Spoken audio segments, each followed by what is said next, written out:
যায় না মাঝে মরণ দিও প্রভু আমায় ইকামতে দ্বীনের কাজে কবুল করে নিও আমায়।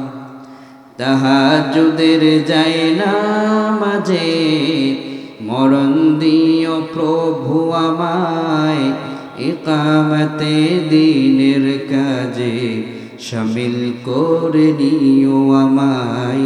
আল্লাহ রাব্বুল আলামিন এজন্যই তিনি দুনিয়ার সমস্ত মানবতাকে লক্ষ্য করে বলেছেন, দুনিয়ার জীবন পরিচালনার ক্ষেত্রে যেই রব তোমাদেরকে বানিয়েছেন ওই রব তোমাদের একমাত্র কল্যাণ কোন পথে আছে রবেই ভালোভাবে জানেন। যেটা দুনিয়ার কেউ জানে না সেটা জানেন কে?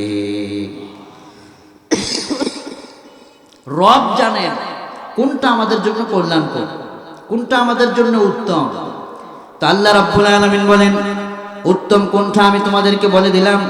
যালিকাল কিতাবু লা রাইবা ফীহি হুদাল লিল মুত্তাকিন। এমন একটা কিতাব তোমাদেরকে দেওয়া হয়েছে, দুনিয়ার যত সংবিধান আছে, বিশেষ করে গোটা দুনিয়া পরিচালিত হয় এক একটা সংবিধানের আদলে। বাংলাদেশ পরিচালিত হয় একটি মানব রচিত মতবাদের আদলে। পৃথিবীতে যত সংবিধান আছে রাষ্ট্র পরিচালনার জন্যে, দিন শেষে এর ভিতরে ভুল ত্রুটি এক বছর পর খুঁজে পাওয়া যায়। কথা ঠিক কিনা? আমাদের দেশের যে সংবিধান, এই সংবিধান এই পর্যন্ত পরিবর্তন করতে হয়েছে প্রায় 14 বার। একটা দেশের সংবিধানকে 14 বার পরিবর্তন করতে হয়েছে। আল্লাহ কয়, এমন একটা কোরআন তোমাদেরকে দিলাম, এমন একটা সংবিধান দিলাম, এটাকে পরিবর্তন করার কোনো প্রয়োজন নাই, বরং এই সংবিধান নিজে 18 কোটি মানুষের জীবনের ভাগ্যকে পরিবর্তন করে দিতে পারবে। আর ওই সংবিধানের নাম হচ্ছে কোরআন। ওই সংবিধানের নাম কি? আল্লাহ রাব্বুল আলামিন বলেন, ইন্না আনজালনাহু কুরআনান আরাবিয়্যা লাআল্লাকুম তাকিলুন। এমন একটা কোরআন তোমাদেরকে দেওয়া হয়েছে, এমন একটা সংবিধান তোমাদেরকে দেওয়া হয়েছে, যেই সংবিধানের ভাষাকে আমি আরবি করেছি যাতে করে তোমরা সংবিধান মেনে জীবন চালাতে পারো। আমরা বললাম সংবিধান দিয়ে জীবন কিভাবে চালাবো? বিমানাত তাফসীর লাআল্লাকুম তাকিলুন, আই লাআল্লাকুম তাফহামুনা হালালাহু ওয়া হারামাহু ওয়া আহকামাহু। এই কোরআন যা হালাল করেছে সেটা মেনে তোমরা তোমাদের ব্যক্তি, পরিবার, সমাজ, রাষ্ট্র, সেক্রেটারিয়েট, গণভবন, পার্লামেন্ট সবকিছু পরিচালনা করবে। যদি এটা করতে পারো তাহলে আসমানের দরজাগুলো খুলে খুলে তোমাদের জন্য রহমত নাজিল করে দিবেন যিনি, তিনি কে? আল্লাহ কয়, রে সাতক্ষীরার মানুষেরা, এই জমিন আল্লাহর, আর এই আল্লাহর জমিনে আল্লাহর আইন চলবে। আল্লাহর আইনে যারা বাধা দেয় বুঝতে হবে তাদের রক্তে আবু জাহেলদের ভাইরাস আছে। আল্লাহ কয়, শোনো, আলা লাহুল খালকু ওয়াল আমর তাবারাকাল্লাহু রাব্বুল আলামিন। শোনো, জমিন যার, ক্ষমতা তার। দুনিয়ার কারো ক্ষমতায় একটা সেকেন্ড তোমার শ্বাস নিঃশ্বাস পরিচালিত হয় না। কারো ক্ষমতায় তোমার খাবার সরবরাহ হয় না। কারো ক্ষমতায় তোমার অক্সিজেন সরবরাহ হয় না। এই যে এখানে আপনারা বসে আছেন, বর্তমান আধুনিক মডার্ন সায়েন্স বলেছে একজন মানুষকে মাত্র একদিন বেঁচে থাকার জন্য তার পিছনে আল্লাহ পাক 550 লিটার অক্সিজেন খরচ করেন প্রতিনিয়ত। আল্লাহু আকবার। এখানে যারা আমরা আছি, আমরা যদি একদিন বাঁচতে হয় আমাদের পিছনে আল্লাহ পাক অক্সিজেন খরচ করে কত লিটার একদিনে? 550 লিটার। বলেন কয় লিটার? 550 লিটার একদিনে খরচ হয়। এর মূল্য জানলে অবাক হবেন। একদিনের মূল্য $800। এক বছরের মূল্য 29 কোটি টাকা। আল্লাহু আকবার। আপনি যদি এক বছর বেঁচে থাকেন, আপনার পিছনে আল্লাহ 29 কোটি টাকার অক্সিজেন এক বছরে খরচ করে। এবার আপনি 2 বছর বেঁচেছেন, 3 বছর, 10 বছর। এখানে এমনও মানুষ আছে 50 বছরের উপরে হায়াত। এরকম আছে না নাই? ও মুরব্বী বাবারা, 50 বছর পেরিয়ে গেল, আল্লাহ পাক কোটি কোটি মিলিয়ন বিলিয়ন অর্থের অক্সিজেন আপনার পিছনে খরচ করলেন, কিন্তু 1 সেকেন্ডের জন্য আল্লাহ পাক আপনার কাছে একটা পয়সা মূল্য চান নাই, ঠিক না? অথচ যদি কখনো আপনি অসুস্থ হয়ে যান, সাতক্ষীরার কোনো একটা হসপিটালে যদি আপনাকে নেওয়া হয়, ডক্টর প্রথমত আপনার বিপি কে টেস্ট করবে, ব্লাড প্রেসার ঠিক মতো আছে কিনা, এরপরে দেখবে আপনার ফুসফুস কেমন আছে। যদি দেখে ফুসফুসের ক্রিয়া বন্ধ হয়ে গিয়েছে, আধুনিক মডার্ন সায়েন্স আবিষ্কার করেছে সাপ্লিমেন্টাল অক্সিজেন থেরাপি। এটা দিয়ে আপনাকে 1 দিন 2 দিন 3 দিন 4 দিন 10 দিন যদি হসপিটাল আপনাকে অক্সিজেন দেয়, 1 মাস যদি অক্সিজেন দেয়, 1 মাস পরে অক্সিজেনের মূল্য লক্ষ লক্ষ টাকা আপনার কাগজের মধ্যে ধরায় দেবে। হসপিটাল থেকে বের হবার সময় আপনি যদি বলেন, ও ডক্টর, তোমাদের এখানে 1 মাস মাত্র অক্সিজেন নিলাম, তোমরা মূল্য লক্ষ লক্ষ টাকা লিখে রাখলা, আমার আল্লাহ যে বছরের পর বছর আমারে অক্সিজেন দিল, 1টা টাকাও নেয় নাই। ডক্টর এবার বলবে, আল্লাহর অক্সিজেন পিওর, আমাদের অক্সিজেন গুলো কৃত্রিম। আল্লাহর অক্সিজেন যে আল্লাহ দিয়েছেন 1 সেকেন্ডের জন্য মূল্য চায় নাই।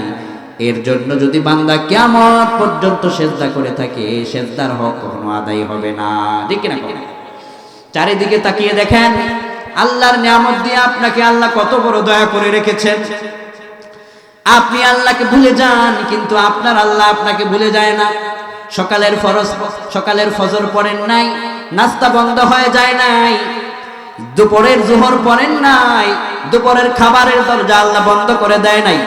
রাতের এশা পড়েন নাই, রাতের ঘুমকে আল্লাহ হারাম করে দেয় নাই। আল্লাহ বান্দার কাছে আশায় থাকে, কখন আমার কাছে আসবে, ক্ষমা চাইবে। বান্দা ক্ষমা চাইতে দেরি, আমি আল্লাহ মাফ করতে দেরি হব না। সুবহানাল্লাহ। এজন্য আল্লাহ কয়, বান্দারে অনেক ভালোবাসি তোমাদেরকে, ভালোবেসে তোমাদেরকে আমি একটা সংবিধান দিয়েছি। ওই সংবিধানের নাম হলো কোরআন। ওই সংবিধানের নাম কি? মদিনার ভিতরে কিছু মানুষেরা, তারা 100 সদস্যের একটা কমিটি গঠন করলো। ওই লোকগুলো সবাই ছিল ইসলাম বিরোধী। তাদের একটা উদ্দেশ্য ছিল যে পৃথিবীর মানচিত্র থেকে এই কোরআন নামক গ্রন্থটাকে তারা মুছে দিবে। নাউজুবিল্লাহ।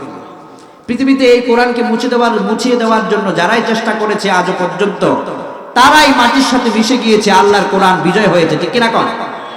তো ওরা সেন্ট্রাল কমিটির ভিতরে 100 সদস্য তারা যখন মিটিং করলো, সেখানে তারা মালিক ইবনে সাইকের নেতৃত্বে ইহুদি মদিনার মুনাফিক তাদেরকে সবাইকে নিয়ে তারা মিটিংয়ে বসলো আর বলতে লাগলো যে কোরআন দিয়ে রাসূল রাষ্ট্র পরিচালনার কথা বলে, এই কোরআনের পুরোটার মধ্যে সন্দেহ সংশয় ভুলে ভরা। নাউজুবিল্লাহ। কোরআনের মধ্যে কোনো ভুল আছে? কোনো সন্দেহ আছে? কিন্তু তারা বলতে লাগলো কোরআনের মধ্যে নাকি ভুল আছে। এবার বিশ্বনবীর দরবারে কথা হলো, বিশ্বনবীকে বলা হলো, ইয়া রাসূলুল্লাহ, ইহুদিরা তারা বলতে লাগলো কোরআনের ভিতরে নাকি ভুল আছে, আপনি আমাদেরকে পারমিশন দেন, যারা কোরআনের বিরুদ্ধে দাঁড়িয়েছে তাদের প্রত্যেকের কল্লা দ্বিখণ্ডিত করে দেই। আল্লাহু আকবার। বিশ্বনবী বললেন, না না, তোমরা তাদের বিরুদ্ধে যাবার দরকার নাই, তারা তো বিশ্ব গভর্নমেন্ট আল্লাহ রাব্বুল আলামিনের বিরুদ্ধে তারা গিয়েছে, তাদের জন্য আমার রবই যথেষ্ট। আল্লাহু আকবার। এবার আল্লাহ পাক আসমান থেকে কোরআন নাযিল করলেন, রাসূল আপনি তাদেরকে জানায়া দেন, যারা বলে কোরআনের ভিতরে নাকি সন্দেহ আছে, তাদেরকে জানায়া দেন, যালিকাল কিতাবু লা রাইবা ফীহি হুদাল লিল মুত্তাকিন। যারা বলতেছে কোরআনে সন্দেহ আছে, তাদেরকে জানায়া দেন কোরআনের ভিতরে সন্দেহ তো দূরের কথা, সন্দেহের কোনো অবকাশ নাই।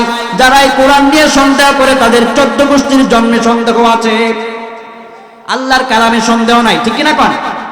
এবার এই যে কদিন আগে বর্তমান কিছু বিজ্ঞানী যারা নাস্তিক, তারা আগে বলতো দেয়ার ইজ নো গড, এই পৃথিবীতে আল্লাহ নামক কিছুই নাই। নাউজুবিল্লাহ। এই পৃথিবী কি আল্লাহর হুকুম ছাড়া চলে? আপনার দেহের রক্তের সঞ্চালন আল্লাহর হুকুম ছাড়া চলে? আপনি কি আল্লাহর দয়া ছাড়া বেঁচে থাকতে পারবেন? কিন্তু ওদের দাবি হচ্ছে এই পৃথিবীতে এমনিতে তার নিজস্ব গতিতে চলে, এখানে আল্লাহর কোনো কর্তৃত্ব নাই। নাউজুবিল্লাহ। কিন্তু বিজ্ঞানীরা যারা বলেছিল দেয়ার ইজ নো গড, আল্লাহ নাই, এরা 1 সপ্তাহ পরে নতুন করে একটা তারা সিগনেচার করলো, আর সেখানে তারা লিখলো there is no god except Allah who created man from an absorb rit and lord is the most beneficent. তারা বললেন আমরা 1 সপ্তাহ আগে বলছি আল্লাহ নাই, কিন্তু 1 সপ্তাহ পরে আমরা আল্লাহ যে নাই এটা বলেছি একটা পাহাড়ের চূড়ায় গিয়ে পাহাড়ের নিম্নাংশে আল্লাহকে সরাসরি দেখতে পেয়েছি। আল্লাহু আকবার। পৃথিবীতে আপনারা কেউ পাহাড় দেখেছেন সরাসরি? ছোট বড় পাহাড় কেউ দেখেছেন? সাতক্ষীরাতে পাহাড় নাই? আচ্ছা, আমাদের চট্টগ্রামে আছে পাহাড়, বিশাল আলোচনা। হ্যাঁ, দার্জিলিং, ভারতের দার্জিলিং এ গিয়েছে, এই যে বিশাল পাহাড়। তো বিজ্ঞানীরা যারা আগে বলছিল আল্লাহ নাই, এরা পাহাড়ের নিচে গিয়ে আল্লাহকে খুঁজে পেয়েছে। আল্লাহু আকবার বল। কিভাবে খুঁজে পেল আপনি শুনলে চমকে উঠবেন। বিজ্ঞান বলছে আমরা যখন বলতেছিলাম আল্লাহ নাই, তখন হঠাৎ করে আমাদের সফর হলো চীন দেশে। চীনের জাংহে নামে একটি সিটি আছে, ওখানে তারা সফরকালীন সময়ে তারা সমুদ্র পৃষ্ঠ থেকে 30,000 ফিট উপরে প্লেন যখন টেক আপ করেছে, প্লেন থেকে তারা প্লেনের ভিতর থেকে আধুনিক যন্ত্রের মাধ্যমে তারা পৃথিবীকে কভার করতেছিল। পৃথিবীকে কভার করার সময় চীনের জাংহে সিটির মাঝখান বরাবর তারা একটি পাহাড়ের সন্ধান পেল। বিজ্ঞান বলছে এই পাহাড়টা পৃথিবীর বুকে এমন ভাবে ফুটে আছে, উপর থেকে প্লেনের মধ্য থেকে 30,000 40,000 ফিট উপর থেকে কেউ যদি পাহাড়ের দিকে তাকায়, মনে হবে যেন আল্লাহ আসমান থেকে জান্নাত থেকে একটা গোলাপ ফুলের টুকরা পৃথিবীর মধ্যে ফুটায় রাখছে। কোন আল্লাহু আকবার। বিজ্ঞান বলছে ওই পাহাড়ের মধ্যে 7টা কালার আল্লাহ মারছে। পাহাড়ের এক সাইডে লাল কালার, আরেক সাইডে হলুদ কালার, আরেক সাইডে নীল কালার, আরেক সাইডে সাদা কালার। এইরকম করে 7টা কালার একটা পাহাড়ের মধ্যে আল্লাহ পাক মারছে। উপর থেকে তাকালে দেখা যায় এই পাহাড় যেন পাহাড় না, একটা গোলাপ ফুল চারিদিকে আল্লাহ ফুটন্ত গোলাপ পৃথিবীর মধ্যে আল্লাহর নিদর্শন হিসেবে রেখে দিয়েছে। কোন সুবহানাল্লাহ। বিজ্ঞান যখন প্লেনকে তারা এই এয়ারপোর্টে তারা ল্যান্ড করলো, ল্যান্ড করার পরে সেখান থেকে তারা সমুদ্র পথে পাহাড়ি অঞ্চলকে ভ্রমণ করলো। ভ্রমণ করার পরে পাহাড়ের নিম্ন দেশে গিয়ে এই পাহাড়টাকে পর্যবেক্ষণ করতে লাগলো। পর্যবেক্ষণ করে বিজ্ঞান অবাক হয়ে গিয়েছে। এই পাহাড়ের মধ্যে তারা একটা অলৌকিক আশ্চর্যময় লেয়ারের সন্ধান পেয়েছে। বিজ্ঞান বলছে এই পাহাড়ের মধ্যে একটা লেয়ার আমরা পেয়েছি, লেয়ারটা যে পৃথিবীর জন্য এতটা কল্যাণকর, আর ওই লেয়ারই আমাদেরকে আল্লাহকে চিনিয়ে দিয়েছে। বিজ্ঞান কয় পাহাড়ের মধ্যে যখন আমরা একটা লেয়ার পেলাম, ওই লেয়ারের ভিতরে দেখলাম অগণিত ব্যাকটেরিয়া জমা আছে। আমরা গবেষণা করে দেখলাম এই জায়গার ভিতরে ব্যাকটেরিয়া জমা কেমনে। বিজ্ঞান কয় আসমান থেকে যখন আল্লাহ পাক সূর্যের সরাসরি আলোটা ফেলে দেন, সূর্যের মধ্যে অতি বেগুনি রশ্মি আছে। অতি বেগুনি রশ্মি যদি পৃথিবীর মানুষের উপরে সরাসরি পড়ে যায়, মডার্ন সায়েন্সের ঘটনা মতে, তাদের বর্ণনা মতে, ওই অতি বেগুনি রশ্মিটা পৃথিবীর মানুষের উপর পড়লে তারা ক্যান্সারে আক্রান্ত হতে পারে। স্কিন ক্যান্সার, শরীরের মারাত্মক রোগে তারা ভুগতে পারে। আর বিজ্ঞান কয় যখন সূর্যের আলোটা আল্লাহ পাক পৃথিবীর দিকে দেন, তখন এই সূর্যের অতি বেগুনি রশ্মিটা পাহাড়ের লেয়ারের মধ্যে একটা ধাক্কা আল্লাহ মারে। ধাক্কা মারার সাথে সাথে অতি বেগুনি রশ্মিটা পাহাড়ের লেয়ারের মধ্যে পড়ে যায়। অতঃপর উষ্ণ আলো পৃথিবীর মানুষের উপর পড়ে, আর সেই অতি বেগুনি রশ্মি পৃথিবীর মানুষ না পাওয়ার কারণে পৃথিবীর মানুষ সুদীর্ঘ বছর পৃথিবীতে বাঁচতে পারতেছে। কোন সুবহানাল্লাহ। বিজ্ঞান কয় আমরা দেখলাম এটা তো শুধু পাহাড় নয়, এটা মানুষের জীবনকে বাঁচানোর জন্য একটা রক্ষা কবচ হিসেবে আল্লাহ পাক সেট করে রেখেছে। কোন সুবহানাল্লাহ। বিজ্ঞান কয় আমরা যেখানে আল্লাহকে চিনতাম না, ওই পাহাড়ের নিম্নদেশে গিয়া একটা পেলাম লেয়ার, যেই লেয়ারের মাধ্যমে গোটা দুনিয়ার মানুষকে আল্লাহ সুস্থ রাখতেছেন। দ্বিতীয়ত আরেকটা অবাক করা দৃশ্য পাহাড়ের মধ্যে আমরা দেখতে পেলাম, সেটা হলো আমরা দেখলাম সমুদ্র পৃষ্ঠ থেকে পাহাড়ের উচ্চতা হচ্ছে 17,000 ফিট। কিন্তু কি অবাক করা দৃশ্য, পাহাড়টা উপরে যতখানি তার চাইতে 90 গুণ বেশি নিম্নাংশে আল্লাহ পাক পাহাড়কে ঘেরে দিয়ে রেখেছেন। উচ্চতা বিশাল পাহাড়। এবার বিজ্ঞান কয় পাহাড়টা উপরে যত বড় তার চাইতে 90 গুণ বেশি নিম্নাংশে আল্লাহ ঘেরে দিয়েছেন। বিজ্ঞান কয় যে আল্লাহ এত বড় পাহাড় বানাইছে, না জানে সে আল্লাহ কত বড়। কোন আল্লাহু আকবার। বিজ্ঞান সবার শেষে কয় there is no God except Allah who created man from an embryo, right, and your Lord is the most beneficent. এই পাহাড় দেখে আমরা বুঝতে পারছি আল্লাহ ছাড়া পৃথিবীতে কোনো বড় স্রষ্টা নাই, আর আল্লাহর বিধান ছাড়া পৃথিবীতে শান্তির কোনো রাস্তা নাই। কোন আল্লাহু আকবার। বিজ্ঞানীরা এই পাহাড় গবেষণা করে আল্লাহর সন্ধান পেয়ে গেছে, আর তারা কোরআনের কাছে মস্তককে নত করতে বাধ্য হয়েছে। এজন্য এই কোরআন যখন আপনার সামনে থাকবে, আপনাকে সম্মানের চেয়ারগুলো দিবেন যিনি, তিনি কে? যে কোরআনকে 1 সেকেন্ডের জন্য ভালোবাসবে। বলেন কয় সেকেন্ড? সবাই বলেন কয় সেকেন্ড? একটু হৃদয় থেকে হৃদয়াঙ্গম করুন। এই যে মাটির উপর এখন বসে আছি, আগামী দিন হয়তো এই মাটির নিচে কারো কবর খনন হয়ে যেতে পারে, ঠিক কিনা কোন? আজকের রাত্রটা আমার জীবনের লাস্ট নাইট হতে পারে, শেষ না রাত্র হতে পারে। এই মাটির নিচে আপনার আমার কবর হতে পারে। যেহেতু আজকে এখানে এসেছি, কোরআনকে বন্ধু বানায় তারপরে বাড়ি যাবো ইনশাআল্লাহ। আর কোরআনকে বন্ধু বানালে কি লাভ হবে? মরার আগে আপনার কিছু পুরস্কার আছে, মরার পরেও পুরস্কার দিবেন যিনি, তিনি কে? মরার আগের পুরস্কার হলো মৃত্যুর সময় মৃত্যুর কষ্ট থেকে আল্লাহ আপনাকে রেহাই দিবেন। আল্লাহু আকবার কর। ইমাম গাযালি রাহমাতুল্লাহি আলাইহি আল মুকাশাফাতুল কুলুব নামক বিশ্ববিখ্যাত একটি গ্রন্থ তিনি প্রণয়ন করেছেন। ইমাম গাযালি তিনি কয়, একবার আমি রাতের গভীরে দুরূদ শরীফ পড়তে পড়তে ঘুমায় গেলাম। হঠাৎ করে সেদিন রাতে মদিনার নবীজিকে আমি স্বপ্নে দেখে ধন্য হয়ে গেলাম। সুবহানাল্লাহ। রাসূলকে দেখা কতটা সৌভাগ্যের বিষয়। মান রানি ফিল মানাম ফাকাদ রানি ফা ইন্না শাইতান লা ইয়াতামাসসালু বি।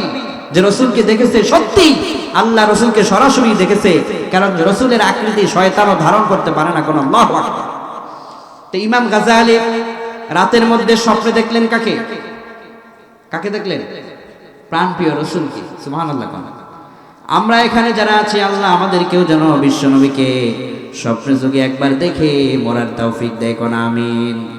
তো তিনি যখন রাতে স্বপ্নে দেখলেন প্রিয় রাসূলকে, স্বপ্ন দেখার পরে স্বপ্নের ভিতরেই বললেন, ইয়া রাসূলুল্লাহ, আপনি আমার প্রতি কোনো নসিহত করুন। আল্লাহর হাবিব বললেন, রে গাযালি, তোমার এই ঘর থেকে, বাড়ি থেকে একেবারে লাস্ট প্রান্তে একটা জঙ্গল আছে। ওই জঙ্গলের ভিতরে একজন আমার উম্মত আছে, যার গোটা জীবনটা কোরআনের জন্য কুরবান দিয়ে দিয়েছে। কিন্তু লোকটা গরিব হওয়ার কারণে গত রাতে সে মারা গেছে। কেউ তারে জানাজা পড়ে না, কেউ তারে গোসল দেয় না, কেউ তার লাশ দাফন করার জন্য ইচ্ছা পোষণ করে না।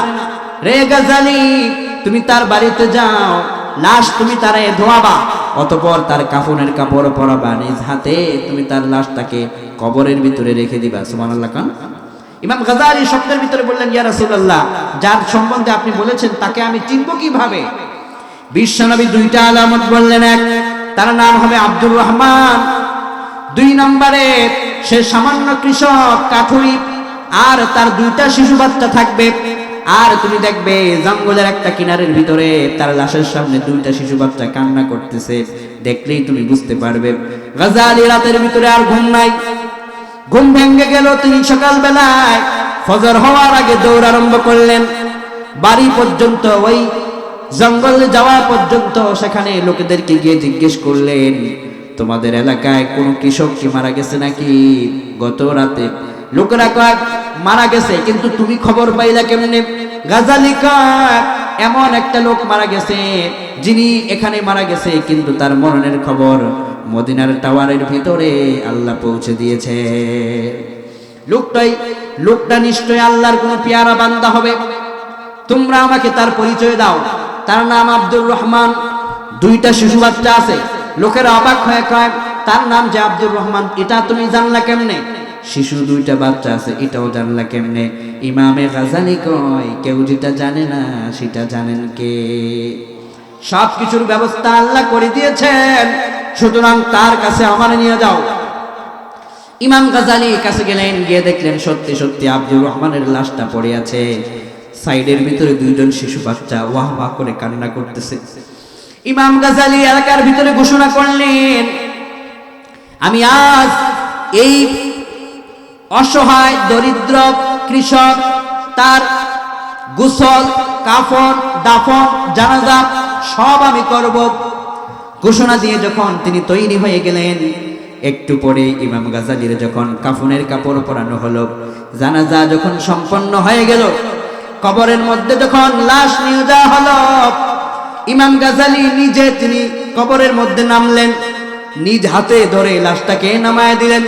একটু পরে যখন কবর সবাই চলে গেল, মাটি দেওয়ার আগে তিনি বললেন, তোমরা সবাই একটু দূরে যাও। যাকে বিশ্বনবী মদিনার টাওয়ার থেকে যার সম্পর্কে স্বপ্নযোগে আমার ইশারা করে, নিশ্চয়ই তার এমন কোন গুণ থাকতে পারে যেই গুণের কারণে আল্লাহ তাকে এই মর্যাদা দান করে দিয়েছেন। তাকে আমি কবর দেওয়ার আগে, মাটি দেওয়ার আগে তার চেহারাটা একটু ভালো করে আমি দেখে নেই। ইমাম গাযালি আল মুকাশাফাতুল কুলুবের মধ্যে রে দুনিয়ার মানুষেরা, আমি যখন এই কবরে রাখা কৃষকের চেহারার দিকে তাকালাম, তাকায় দেখলাম সাথে সাথে তার কবর আর আসমান পর্যন্ত আলো হয়ে গেছে। আমি মনে করলাম, বুঝতে পারলাম লোকটা কোনো সাধারণ লোক না, নিশ্চয়ই আল্লাহর কাছে এমন কিছু করেছে যে আল্লাহ তাকে মরার পরেও এই রকমের ইজ্জত দিয়েছে। যারা ভালো কিছু করে মরার পরেও তাদেরকে সম্মান দেন যিনি, তিনি কে? He is an idol man for us, he is an institution. Allama Dilwar Hossain Sayeedi রাহমাতুল্লাহ কোন ঠিক কিনা? মৃত্যুর পর ক্যাপিটাল সিটিতে তার জানাজা করতে দেওয়া হয় নাই। তার চির খুলনার, আপনাদের এই খুলনার প্রাণ কেন্দ্রে তার জানাজা হবে, এটাও তাকে দেওয়া হয় নাই। দিন শেষে তার গ্রামের বাড়িতে যখন পারমিশন হলো, সেই জায়গার মধ্যে লক্ষ লক্ষ মুসলমানের চোখের পানি, জান্নাতি মানুষরা তাকে বিদায়ের মাধ্যমে, কান্নার মাধ্যমে বিদায় জানিয়েছে। কোন ঠিক কিনা? তরুণ যুবকেরা যাদের বাবা মারা গিয়েছে এতটা কষ্ট পায় নাই যতটা কষ্ট পেয়েছে কোরআনের পাখি আল্লামা দেলওয়ার হোসেন সাঈদীর মৃত্যুতে। কোন ঠিক কিনা? আমরা আমাদের ভাষায় বলে দিয়েছি, আল্লামা সাঈদীর কোনো সাধারণ মৃত্যু হয় নাই, স্বৈরাচারেরা তাকে ইনজেকশন ফুস করে হত্যা করেছে। ডক্টর ইউনূসের কাছে আমরা বলবো, বাংলাদেশ সংস্কার করার আগে আল্লামা সাঈদীর হত্যা বিচার আমরা চাই। আমার সাঈদী রাজাকার ছিলেন না, সে ছিল কোরআনের একনিষ্ঠ গোলাম। আল্লাহর জন্য নিবেদিত প্রাণ হওয়ার কারণে তাকে ইনজেকশন পুশ করে হত্যা করা হয়েছে। তোমরা মনে করেছো আমরা বুঝি না? তৎকালীন সময়ের যারা ইনজেকশন পুশ করার সময় যেই নাচ তারা ছিল, ওরা গোপন ভিডিও ক্লিপ কিন্তু আমাদের কাছে ছড়িয়ে দিয়েছে। মৃত্যুর আগে মাথায় একটা টুপি, তার পরনে ছিল একটা পাঞ্জাবি।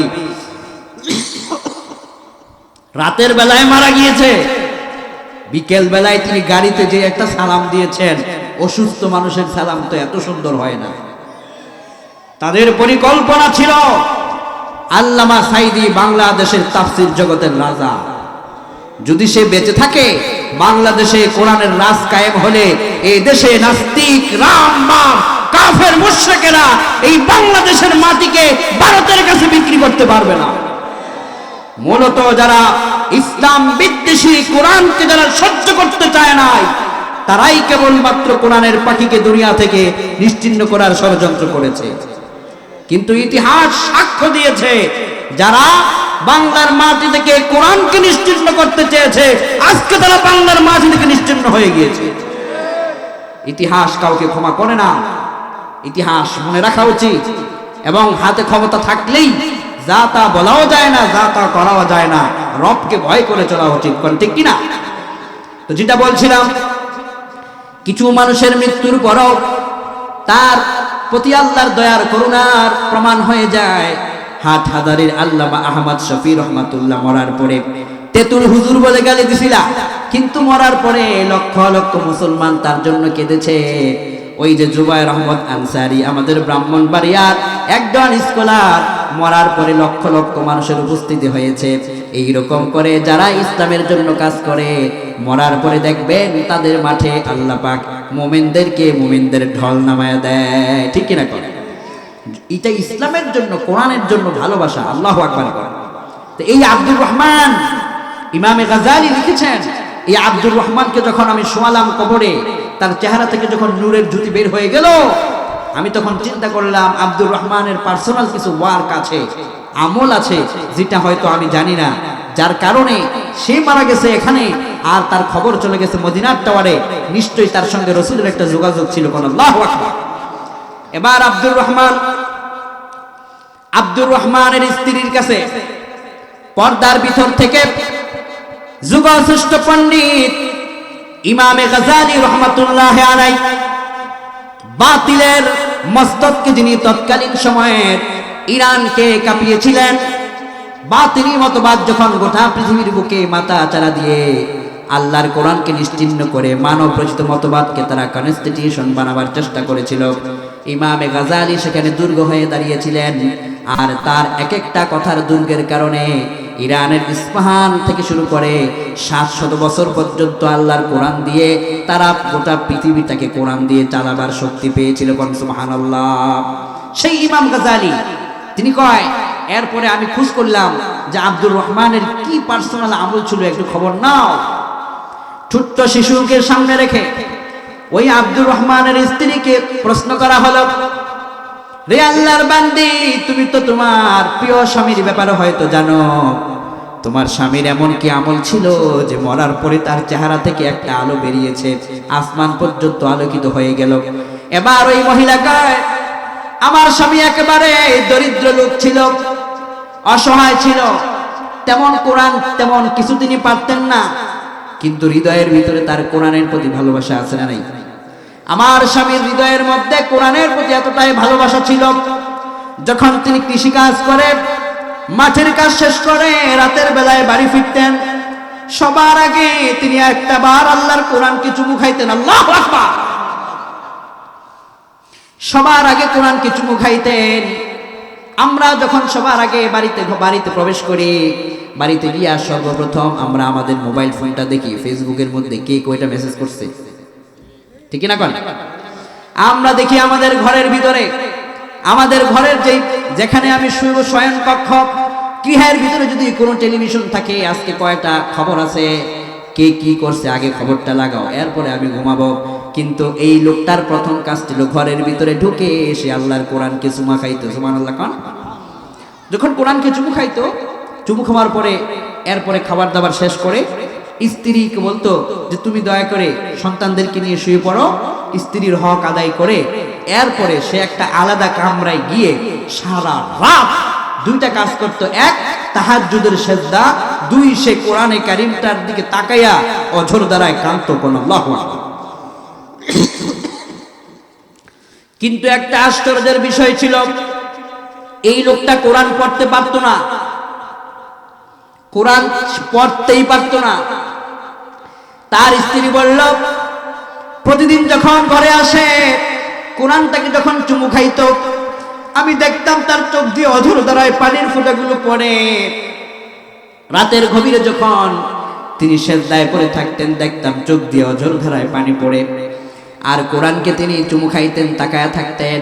আমি জিজ্ঞেস করতাম, আপনি তো কোরআন পারেন না প্রিয় স্বামী, তো কোরআনের দিকে তাকাইয়া এত কান্দেন কেন? আমার স্বামী আমারে জবাব দিত, প্রিয়তমা, আমারে আল্লাহ কোরআন শিখার সাহস দেয় নাই, কোরআন আমি শিখতে পারি নাই, গরিবের ঘরের সন্তান, সকাল ছোট্টবেলা থেকেই মানুষের বাড়িতে বাড়িতে কাজ করে বড় হয়েছে, কামলা দিতে দিতে বড় হয়েছে, তাই কোরআন শিখতে পারি নাই। আমাকে যদি আল্লাহ কোরআনে কারীম পড়ার তৌফিক দিতেন, তাহলে সর্বত্র আমি আল্লাহর কালামটাকে তিলাওয়াত করে করে আমার রবের সঙ্গে কথা কইতাম। কিন্তু আমি তো কোরআন পারি না, আমার হৃদয়ের একটা আকাঙ্ক্ষা হলো পারি না, কিন্তু কোরআন তো আমি দেখতে পারি, আমারে তো আল্লাহ চোখের জ্যোতি দিছে। এজন্য আমি প্রতি রাতে আল্লাহর কালামের দিকে তাকায় থাকি, কোরআনের কালো অক্ষরগুলোর দিকে তাকায় থাকি। আমার দৃঢ় বিশ্বাস, আমি তো পারি না, কিন্তু আল্লাহর কালামকে আমি কখনো ভুলি নাই। কিয়ামতের দিন যখন আমাকে দাফন করা হবে, হাসরের ময়দানে হয়তো এই কোরআনের কারণে আল্লাহ আমারে মাফ করে দিতে পারে। ইমাম গাজালি কয়, তোমার সন্তানের দ্বিতীয় আমল কোনটা ছিল? কয়, তোমার স্বামীর দ্বিতীয় আমল কোনটা ছিল? কয়, আমার প্রাণপ্রিয় স্বামীর দ্বিতীয় আমল ছিল 3 দিন পর্যন্ত ঘরে খাবার থাকতো না, এরপরেও আমার স্বামী কখনো 1 পয়সাও হারাম তার পেটের ভিতরে ঢুকায় নাই, আমাদের সন্তানদেরকে হারাম খাওয়ায় নাই।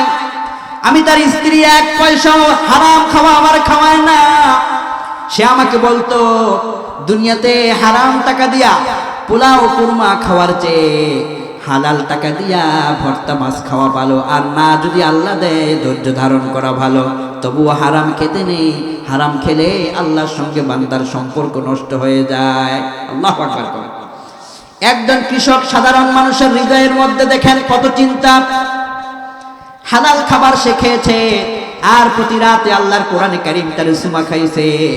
যদি এই 2টা গুণ আপনার ভিতরে থাকে, যে আল্লাহ পাক এই আব্দুর রহমানকে মাফ করছে, সে আল্লাহ আজও আছে না নাই?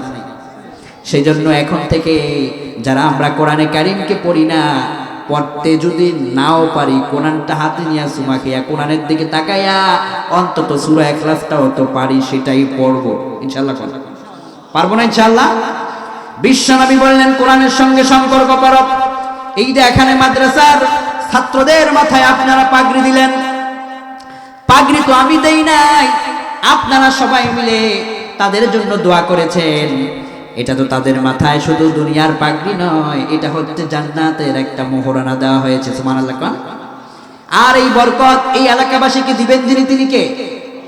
বিশ্বনবী বললেন, মান ক্বারাআল কুরআন ফাস্তাযহারাহু ফাআহাল্লা হালালাহু ওয়া হারামা হারামাহু আদখালাহু আল্লাহুল জান্নাহ ওয়া শাফাআহু ফি আশরাতিন মিন আহলি বাইতিহি কুল্লুহুম ক্বাদ ওয়াজাবাত লাহুন নার। তোমার সন্তান যদি একটা কোরআনে হাফেজ হয়, এই সন্তান যদি মারা যায়, এই সন্তান যখন হাসরের ময়দানে দাঁড়ায় যাবে, আল্লাহ প্রথমত তারা বলবে তুমি যেমনি কোরআন পড়তা সেমনি তেমনি ভাবে পড়ো। কোরআনে কারীম সে তেলাওয়াত করবে। এক পর্যায়ে আল্লাহ বলবে তুমি কোরআনে কারীম বন্ধ করো, ডান দিকের জান্নাতের দরজা তোমার জন্য খুলে দিলাম। সুবহানাল্লাহ। কোরআনে হাফেজ জান্নাতের ডান দিকের দরজা দিয়ে যেতে থাকবে, দরজার ভিতরে ঢুকবে না। ইতিমধ্যে তার মনের মধ্যে তার আত্মীয় পাড়া প্রতিবেশীর কথা স্মরণ করায় দিবেন যিনি, তিনি কে? তিরমিজির বর্ণনা, আলী ইবনে আবি তালিব রাদিয়াল্লাহু আনহু বর্ণনা করে কয়, এমন সময় তার স্মরণের মধ্যে আল্লাহ পাক একটা কথা জাগ্রত করে দিবেন। সে পুনরায় ফিরে গিয়ে বলবে, আল্লাহ, কোরআন শিখার পিছনে আমার অনেকের অবদান আছে।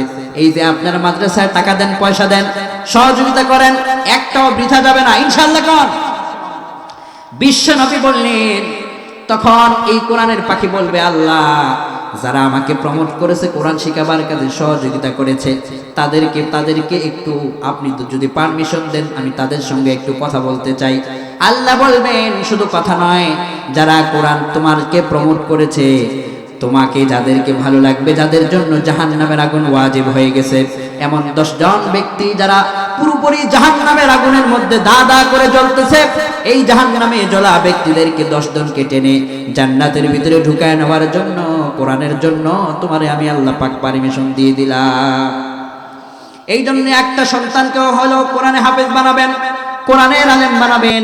আপনার মরার পরে আপনার জানাজার ময়দানে সন্তান যদি দাঁড়ায় আল্লাহু আকবার বলে, সন্তানের জানাজার আল্লাহু আকবার রবের আরশ পর্যন্ত পৌঁছায় দিবেন যিনি, তিনি কে? আপনি মরার পরে মসজিদের এলাকার ইমাম সাহেব আপনার জন্য যেই মন নিয়ে কান্না করবে, আপনার সন্তানের কান্না ইমামের কান্নার মধ্যে আকাশ পাতাল পার্থক্য। সন্তানের হৃদয়ের মধ্যে আপনার স্মৃতি মনে আছে, সন্তান জানে আপনি কত কষ্ট করে তারে লালন পালন করেছেন। পিতার সামনে যখন সন্তান দাঁড়ায় কান্দে, তার নাকের ডগার আগার মধ্যে পানি আসার আগে পিতা এবং মায়ের কবরে আযাব মাফ করে দিবেন যিনি, তিনি কে? সন্তানদেরকে কোরআনে হাফেজ বানান, আলেম বানান, বরকত দিবেন যিনি, তিনি কে?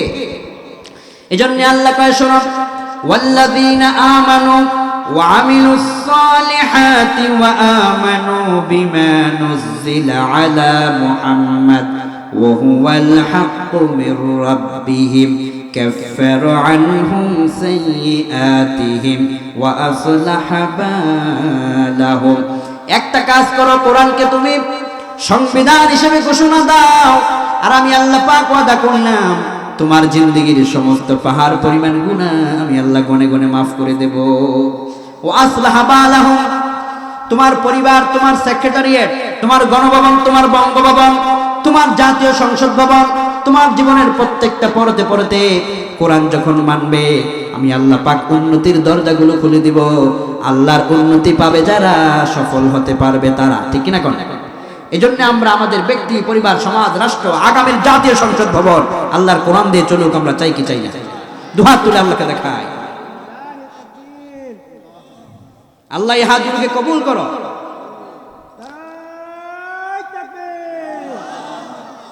এই হাতকে তুমি মঞ্জুর করো বলি আমিন। কোরআন দিয়ে যদি পার্লামেন্ট চলে, তাহলে পার্লামেন্টটা পবিত্র থাকবে। যদি আলেমরা টুপিওয়ালা যদি পার্লামেন্টে যায়, পার্লামেন্ট পবিত্র থাকবে। কেননা গত সিজনের পার্লামেন্টকে বেগম মমতাজ নেচে গিয়ে অপবিত্র করে দিয়েছে। এজন্য এবছরের পার্লামেন্টকে পবিত্র করতে হলে আল্লাহর কোরআনে কারীমের পাখিরা পার্লামেন্টে দাঁড়ায় কোরআনের তাফসীর করবে। সেই কোরআনের কথা পুরা বাংলাদেশের মধ্যে ছড়িয়ে গেলে দৃশ্যটা যখন জান্নাতের টুকরা হবে, বরকত দিবেন যিনি, তিনি কে? সুতরাং কোরআনের সঙ্গে আমরা থাকবো, কোরআন নিয়ে বাঁচবো, কোরআন নিয়ে মরবো ইনশাআল্লাহ। সামনে আসতেছে রমজান, সামনে কি আসতেছে? কি আসতেছে সবাই বলেন? রমজান আল মুবারক। এখন চলতেছে কোন মাস? আরবি শাবান মাস। কোন মাস চলতেছে?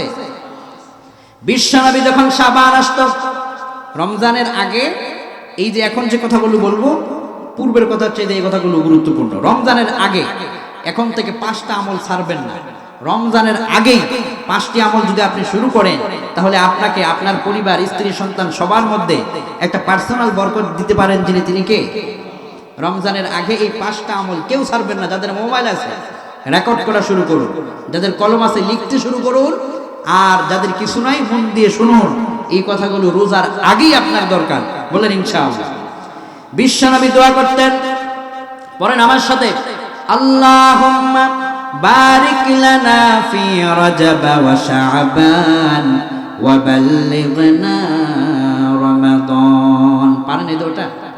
সবাই পড়েন, আল্লাহুম্মা বারিক লানা ফি রজব ওয়া শাবান ওয়া বাল্লিগনা রমাদান। রজব শাবানে বরকত দাও, রমজান মাসে গুনাহ জড়াও। রজব শাবানে বরকত দাও, রমজান পর্যন্ত হায়াত দাও। আমিন বলি।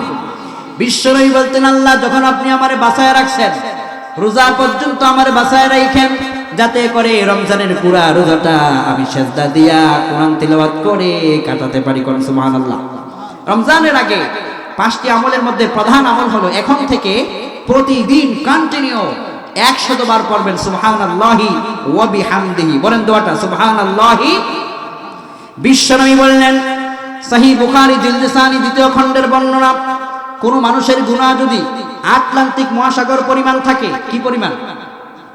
আটলান্টিক মহাসাগর, প্রশান্ত মহাসাগর, কত পরিমাণ পানি আছে পৃথিবীর বিজ্ঞানীরা এটাকে ওজন দিয়ে শেষ করতে পারে নাই। আল্লাহু আকবার।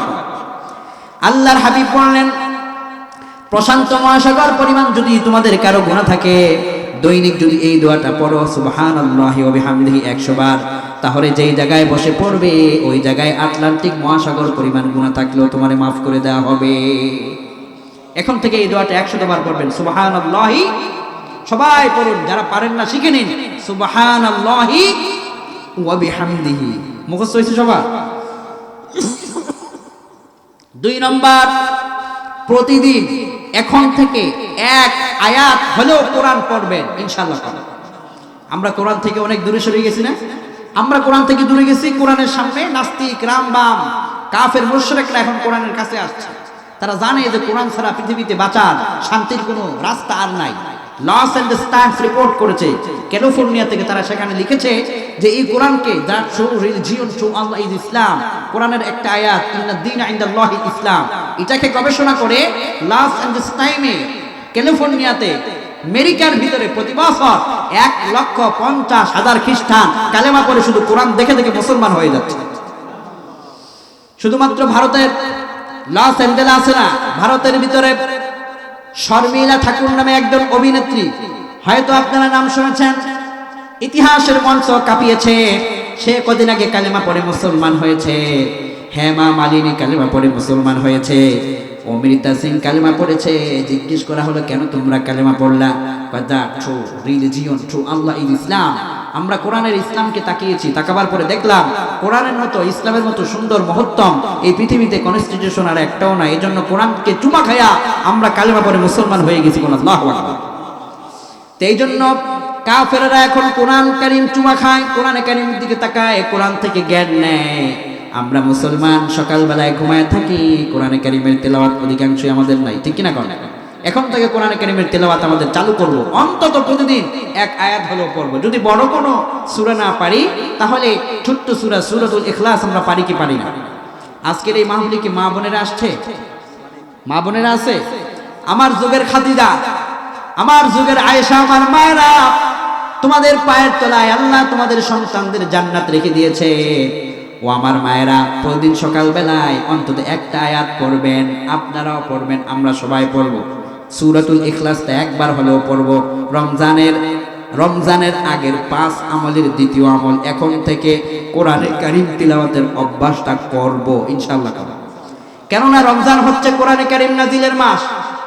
বিশ্বনবী বললেন, রমজান সম্পর্কে যদি কেউ জানে, রমজানের মাত্র 1 সেকেন্ড সময় যদি একটা পাল্লায় দেওয়া হয়, ইদা দাখালা রমাদান ফুতিহাত আবওয়াবুর রাহমা, বিমানাত তাফসীর ফুতিহাত আবওয়াবুল জান্নাহ।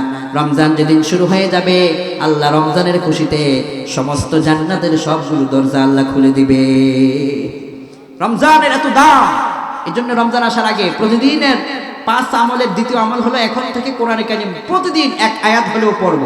যদি কোরআনের বড় কোনো সূরা না পারি, সূরাতুল ইখলাসটা 10 বার পড়ব ইনশাআল্লাহ। সূরা ইখলাস 10 বার পড়লে কি হবে? বিশ্বনবী বললেন, বানাল্লাহু লাহু কসরাম ফিল জান্নাহ, যে সূরা ইখলাস 10 বার পড়ে ওই লোকটা যেদিন মারা যাবে, লাশ যখন কবরে রাখা হবে, হাসরের ময়দানে যখন দাঁড়িয়ে যাবে, এই লোকটার জন্য আল্লাহ পাক জান্নাতের রাজমহল বরাদ্দ দিয়ে দিবে। তাহলে প্রতিদিনের 5 আমলের দ্বিতীয় আমল হলো সূরাতুল ইখলাস অন্তত 10 বার হলেও পড়া। জান্নাত দিবেন যিনি, তিনি কে? আর কিছু যে চাই না আমি, চাই গো নাজাত,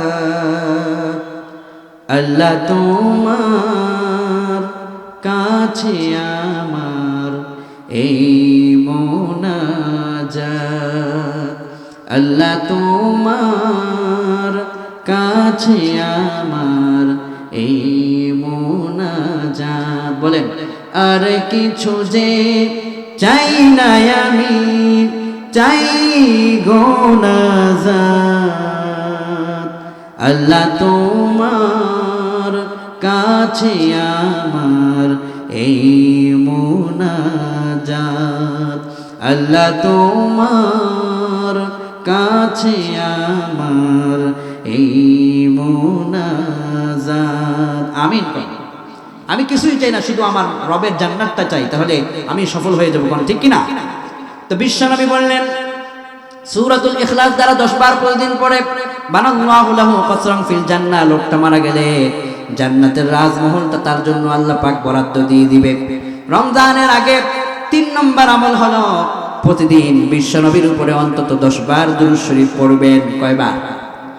বিশ্বনবী বললেন, হাল্লাত লাকুম শাফাআতি ইয়াউমাল কিয়ামাহ, যারা দুরূদ পড়বে আমি কিয়ামতের দিন তাকে সুপারিশ করে আল্লাহর জান্নাতে পৌঁছায় দেব।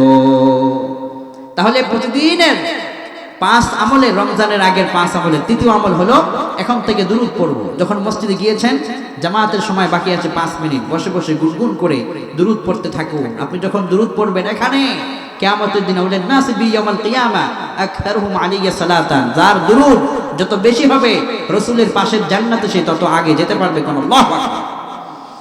রমজান আসার আগের 4র্থ নম্বর আমল হলো প্রতিদিন অন্তত এখন থেকে রমজান আসার আগে ইস্তেগফার পড়া শুরু করে দিন। আল্লাহ যেন রমজান আসার আগে সব গুনাহগুলো মাফ করে দেয়। কত গুনাহ আছে আপনি আপনার নিজের গুনাহের খবর আপনি জানেন না।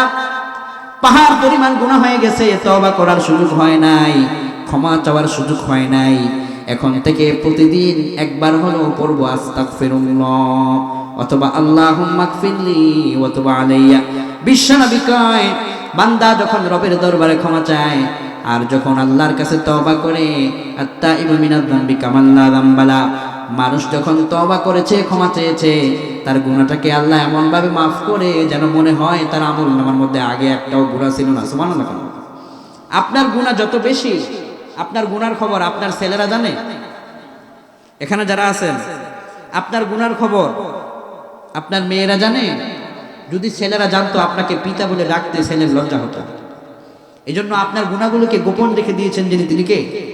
যিনি গোপন রাখছেন, গোপনে গোপনে তিনিও মাফ করতে পারেন। কোন আল্লাহু আকবার। সুতরাং রমজানের আগে 5 আমলের 4র্থ আমল হলো আল্লাহর কাছে নিয়ত ইস্তেগফারের আমল করবেন ইনশাআল্লাহ। 5 নাম্বার, রমজানুল মুবারক আসার আগে এখন থেকেই 5 ওয়াক্ত সালাত জামাতের সাথে আদায় করার অভ্যাস তৈরি করব, যাতে করে রমজানের ভিতরে 1 ওয়াক্ত নামাজও যেন জামাত ছুটে না যায় ইনশাআল্লাহ। বিশ্বনবী বলেছেন, তোমাদের এলাকায় যদি কোনো একজন মানুষ প্রতিদিন একটা নহরের মধ্যে 5 বার গোসল করে, তার আমলনামার মধ্যে দেহের মধ্যে কোনো রকমের ময়লা থাকতে পারে নাকি? সাহাবায়ে কেরাম কয়, ইয়া রাসূলুল্লাহ, না না। আল্লাহর হাবিব বললেন, যারা 5 ওয়াক্ত নামাজ পড়ে তাদের হিসাবটা হলো এরকম, 5 বার নামাজ পড়ার কারণে আসমান থেকে যেইভাবে বৃষ্টি নাজিল হয়, গাছ থেকে যেইভাবে গাছের পাতাগুলি ঝরে পড়ে যায়, যারা 5 ওয়াক্ত নামাজ পড়ে তাদের আমল নামায় একটাও গুনাহ থাকতে পারে না, ঝরে ঝরে পড়ে যায়। এখন থেকে 5 ওয়াক্ত নামাজ জামাতের সাথে পড়বেন, বিশেষ করে ফজরের নামাজ। বলেন কিসের নামাজ? ফজরের সময় তো আমরা বেশি ঘুমাই বা আমাদেরকে ঘুম বেশি চেপে বসে দেয়, কিন্তু বিশ্বনবী বলেছেন ফজরের নামাজের মূল্য কতটুকু তুমি জানলে হামাগুড়ি দিয়ে মসজিদের মধ্যে প্রতিযোগিতা দিয়া জামাতে শামিল হইতা। বিশ্বনবী বললেন রাকাতুল ফজর খায়রুম মিনাদ দুনিয়া ওয়া মা ফিহা। 2 রাকাত ফজরের নামাজ যদি কেউ আদায় করেছে, এই 2 রাকাত নামাজ যদি একটা পাল্লায় দেওয়া হয়, সারা দুনিয়া যদি অপর পাল্লায় দেওয়া হয়, 2 রাকাত নামাজের মূল্য আমার আল্লাহর কাছে বেশি ভারী হয়ে যাবে। 2 রাকাত নামাজের যদি এত মূল্য হয়, তাহলে 5 ওয়াক্ত নামাজের কত মূল্য হবে। এখন থেকে যারা আমরা আল্লাহর কোরআনকে ভালোবাসি, এই 5টা আমল রমজানের আগে কন্টিনিউ আমরা করব ইনশাআল্লাহ। কেউ ছাড়বো না ইনশাআল্লাহ। বলেন, মনে রাখবেন এখানে আজকে আমরা আছি, যেদিন মরে যাব এই দামি ব্লেজার কবরে যাবে না, দামি খাট কবরে যাবে না, দামি আইফোন ল্যাপটপ কম্পিউটার বাইক কিছুই কবরে যাবে না। খালি এসেছেন, খালি চলে যেতে হবে। যদি দুনিয়া থেকে কিছু নেক আমল করা যায়, তবেই আমাদেরকে নাজাত দিতে পারেন যিনি, তিনি কে? এজন্য বিশ্বনবী বললেন তোমাদের মধ্যে সবচাইতে জ্ঞানী কে? সাহাবায়ে কেরামকে হুজুর আবু বকর, কেউ কে হুজুর ওমর, কে হুজুর ওসমান, কে হুজুর আপনার মেয়ের জামাই আলী। বিশ্বনবী বললেন না না, তোমাদের প্রশ্নের জবাব সঠিক হয় নাই। সাহাবায়ে কেরাম বললেন ইয়া রাসূলুল্লাহ, তাহলে জ্ঞানী কে? আল্লাহর হাবিব বললেন যারা দুনিয়াতে থাকতেই পরকালের চিন্তা করে তারাই হচ্ছে সবচাইতে বেশি জ্ঞানী। কারণ তাকে তো একদিন মরতে হবে, তাকে তো একদিন এই কবরে শুইতে হবে, তার লাশ তো একদিন ওই কাফনের কাপড় দিয়ে মুড়াই দেওয়া হবে। সে যদি এই চিন্তাটা করে যে আমার জন্য কবরটা সামনে অপেক্ষা করছে, তাহলে এই চিন্তার কারণে তাকে তার জীবনের গুনাহ থেকে সে নিজেকে বাঁচাতে পারে, নেক আমল বেশি বেশি বাড়াবে, তাহলে কবরের জিন্দেগিটাতে তাকে সুখ দিবেন যিনি, তিনি কে? এই জন্য এখন থেকে আল্লাহর কোরআনের সাথে সম্পর্ক করব, আর এই 5টা আমল আমাদের প্রত্যেকের মধ্যে সেট করব। বলেন ইনশাআল্লাহ। আপনাদের কি ঘুম আসছে? কেউ কি অসুস্থ হয়ে পড়েছেন? কষ্ট হচ্ছে? হাত তোলেন। কে কে ঘুমাচ্ছিলেন? টেস্ট করলাম সাতক্ষীরার মানুষদেরকে, এই ঘুমাচ্ছে না, ও ঘুমাক, সমস্যা নেই। আচ্ছা যাই হোক, আমরা সজাগও আছি। আমি আগেই বলেছি যে আমি অসুস্থতার কারণে আমি বেশি সময় দিব না, 1 ঘন্টা হয়ে গেছে। আমরা এখন মুনাজাতের দিকে যাব ইনশাআল্লাহ। বলে কিন্তু অল্প সময়ে যেগুলোই বলেছি একটু যেন আল্লাহ মনে রাখার তৌফিক দিয়ে, আমল করার তৌফিক দিয়ে পড়ি আমি। নাজাতের জন্য ছোট্ট ছোট্ট আমলগুলো যথেষ্ট হয়ে যেতে পারে। ছোট্ট ছোট্ট একটা একটা সুবহানাল্লাহ আপনার জন্য কিয়ামতের দিন বিশাল নেকের ভান্ডার করে দিতে পারেন যিনি, তিনি কে? এখন আমি সাতক্ষীরা তাওহীদ জনতার কাছে, বিজ্ঞ জনতার কাছে জানতে চাই, আগামীর বাংলাদেশকে সুন্দর করার জন্য একটি সংবিধান প্রয়োজন। ওই সংবিধানের নাম কি? আল কোরআন। মাশাআল্লাহ, এটাই মেসেজ। 2 নম্বর, রমজান আসার আগে যে 5টি আমলের কথা বলেছি, এই 5টি আমলের প্রথম আমল যেন কোনটা ছিল? এই যে কে বলছে? মাইকম্যান। আল্লাহু আকবার, মাইকম্যান। আল্লামা সাঈদী ওয়াজ করতে এক জায়গায় বলছিল, এক হুজুর ওয়াজ করতে করতে করতে করতে শেষ, মুনাজাত দিছে, মুনাজাত চোখ বন্ধ করে দিছে, চোখ খুলে দেখে সামনে কেউ নাই, সাথে দেখে একজন বসা আছে। তো হুজুর কয় যে তুমি খুব আল্লাহওয়ালা মানুষ, তুমি শুধু একজন আছো। লোকটাকে, হুজুর আমি তো মাইকম্যান, আপনি মাইক ছাড়েন না, আমি যাইতে পারি না। হুজুর কো মাশাআল্লাহ, তুমিও তাদের দলে। এই মাইকম্যান আবার ওই মাইকম্যানের মতো না, সে বসে ওয়াজটা শুনছে। 1 নম্বরে সে বলে দিয়েছে রমজানের আগের 5 আমলের 1 আমল হলো সুবহানাল্লাহি ওয়া বিহামদিহি। এটা মনে থাকবে তো ইনশাআল্লাহ? কয়বার? আর পড়লে কি হবে জানো? কি ফজিলত হবে জানো? প্রশান্ত বৈশাল মহাসাগর পরিমাণ গুনাহ যদি থাকে, ওই জায়গাতে আল্লাহ মাফ করে দিবেন। রসুলের ওয়াদা, বুখারী জিলদ সানির হাদিস। 2 নম্বরের কথা কি বলছিলাম? সূরাতুল ইখলাস নিম্নে কয়বার? 10 বার। পড়লে কি হবে? জান্নাতে রাজমহল বরাদ্দ দেয়া হবে আপনার জন্য। আল্লাহু আকবার। 3 নম্বর বলেছি প্রিয় রসুলের উপর দুরূদ পড়া, যতবার পারেন নিম্নে 10 বার। পড়লে কি হবে? রসুল আখিরাতে সুপারিশ করে জান্নাতে নিয়ে যাবেন। কত চমৎকার আমল। আর 4 নম্বরে কি বলেছি? আল্লাহর কাছে ইস্তেগফার, আল্লাহর কাছে ক্ষমা চাওয়া, প্রতিদিনের গুনাহের জন্য প্রতিদিন মাফ চাওয়া। যদি এটা করেন তো কি হবে? নবীজি বলেছেন যে জায়গাতে বসে তুমি তৈরি হয়ে গিয়েছে, এখন আর আগের সময় নেই, এখন ইসলাম প্রেমিক সব জায়গায় তৈরি হয়ে গেছে। এটা ইসলামের বিজয়ের নিশানা, ইসলামের ভিক্টরি। আল্লাহ পাক এই ধারা অব্যাহত রাখুন, পড়ি আমিন। এই যে আজকে দেখছেন না পুলিশ ভাইরা, আমি তো একটু আগে নজর করছি, এই দেখেন এই আপনাদের পাশে বসে আছে। এখন তো ওনারা থানায় গিয়ে ঘুমায় থাকতে পারত, ওনারা এখানে বসে কোরআনে কারীম শোনার জন্য আর আপনাদের নিরাপত্তার জন্য ওনারা এখানে বসে আছে। আলহামদুলিল্লাহ। কোন যারা আমাদের দেশকে নিরাপত্তা দিচ্ছে, আল্লাহ তাদেরকে কুদরতভাবে নিরাপত্তার ব্যবস্থা করুক। আল্লাহ তাদের কামাই, রিজকে, সংসারে, সন্তানে আল্লাহ পাক বরকত দিক, আমিন বলি। দোয়ায় যাব এখন আমরা ইনশাআল্লাহ। আরো কথা আছে? আল্লাহুম্মা আমিন।